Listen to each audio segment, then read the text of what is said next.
Welcome to RMS Gaming, where we discuss the past, present, and future of video games. And few topics incorporate all three of those like the Intellivision Amico.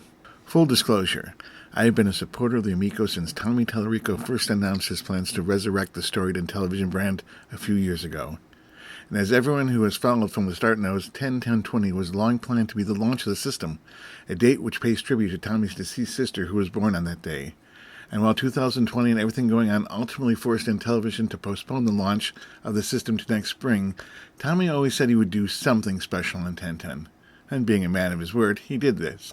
This past weekend, Tommy hosted a streaming event that provided some news as well as some video updates on both hardware and software.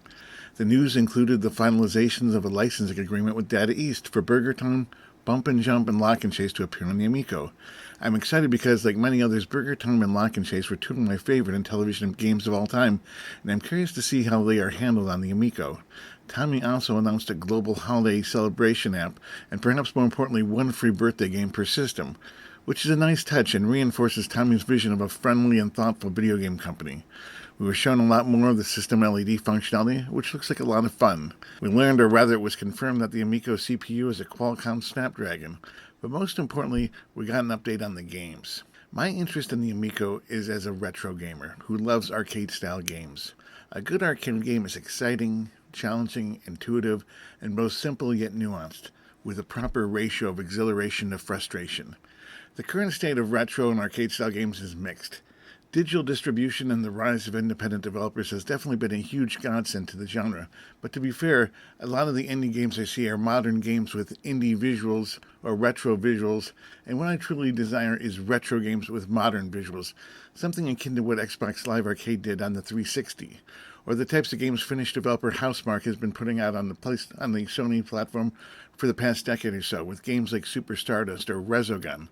However, even Housemarque broke my heart when they declared arcade was dead and shifted their resources to more AAA-style games. So my hope for the Amico was always on the retro reborn leg of its foundation, and so far I'm cautiously optimistic. The Amico has a solid lineup of classic games being given a fresh coat of paint.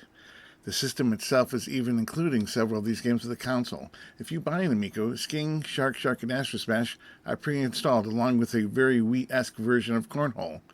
Shark, and Astro Smash are two bona fide Intellivision classics, and both seem to be developing nicely. Every time Tommy shows off a new build, there's always something new to see. Sometimes the improvements are very large, others they are subtle enhancements. But it has been a lot of fun and very interesting to see these games take shape in their new reimagined forms. The same is true for other 80s gems, like the maze shooter Night Stalker, and the Dungeons & Dragons-inspired Misty Mountain. Tommy and his crew have struck a very nice balance between paying homage to the essence of these retro titles and sprinkling in modern sensibility and gameplay with clean visuals. If you're a modern gamer with no nostalgia for classic gaming, then there's probably nothing Amico is or can do to entice you, which is fine, because you already have your choice of modern game systems and the PC to game on. But for the retro enthusiasts, the Amico is a breath of 40-year-old air.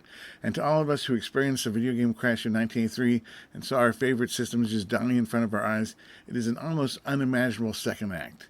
Now, of course, the one thing us old-timers must keep in mind is that we are not the actual audience for the Amico, or at least not the primary demographic. Just like when they remake a movie, they are never doing that for the older fans. It is always being done for the younger generation, and the same is true here. The Amico will not live or die by the hardcore retro community alone. Its future will lie in Tommy and his team's ability to convince moms and dads and little kids around the country that their living room needs an Amico. Their wants and needs are in many ways different than mine, but everything I have seen and heard has me hopeful that if anyone can balance the needs of 5 and 50-year-olds, it's Tommy and the guys at Intellivision. I'm excited to see how the story plays out. Thanks for watching. If you enjoyed, like and subscribe, and as always, have a great day.